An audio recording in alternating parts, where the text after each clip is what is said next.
POCSO లాంటి కఠిన చట్టాలొచ్చినా కామ పిశాచుల్లో మాత్రం మార్పు రావడం లేదు.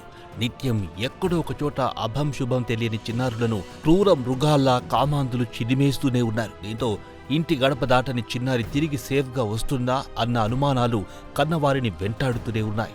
తాజాగా సభ్య సమాజం తలదించుకునేలా ఓ దారుణం ఉత్తరప్రదేశ్లో చోటు చేసుకుంది.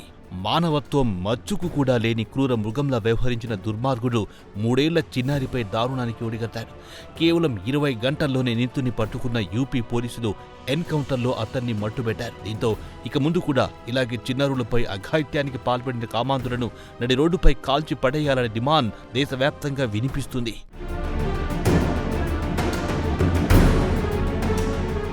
ఇక ఈ దారుణ ఘటన డీటెయిల్స్లోకి వెళితే 2 రోజుల క్రితం యూపీలో అత్యంత రద్దీగా ఉండే ఐఎస్బీటీ మెట్రో ప్రాంత సమీపంలోని ఓ వంతెన కింద తల్లితో పాటు నిద్రిస్తున్న చిన్నారిని నిందితుడు దీపక్ వర్మ అపహరించి దారుణానికి ఒడిగట్టాడు. తెల్లవారుజామున నిద్రలేచిన కుటుంబ సభ్యులు పాప కనపడకపోవడంతో ఆందోళనకు గురయ్యారు. అయితే పాపను అపహరించిన ప్రదేశానికి సుమారు 500 మీటర్ల దూరంలోనే తీవ్ర గాయాలతో పడి ఉన్న చిన్నారిని దారిని పోయే వ్యక్తి గుర్తించి పోలీసులకు సమాచారం అందించారు. వైద్య పరీక్షల్లో చిన్నారిపై అత్యాచారం జరిగినట్టు నిర్ధారణ అయ్యింది. ప్రస్తుతం బాలికకు అత్యవసర విభాగంలో చికిత్స అందిస్తున్నారు.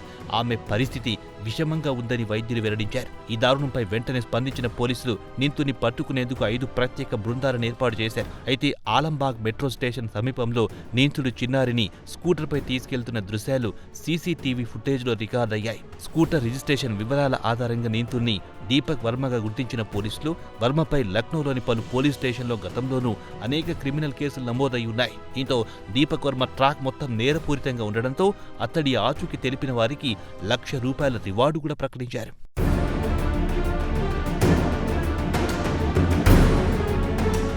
ఇంతలో నిందితుడు దీపక్ వర్మ కదలికలపై పోలీసులకు అందిన విశ్వసనీయ సమాచారం కంటోన్మెంట్ ప్రాంతంలోని దేవిఖేడ వద్ద పోలీసులు అతన్ని అడ్డగించారు.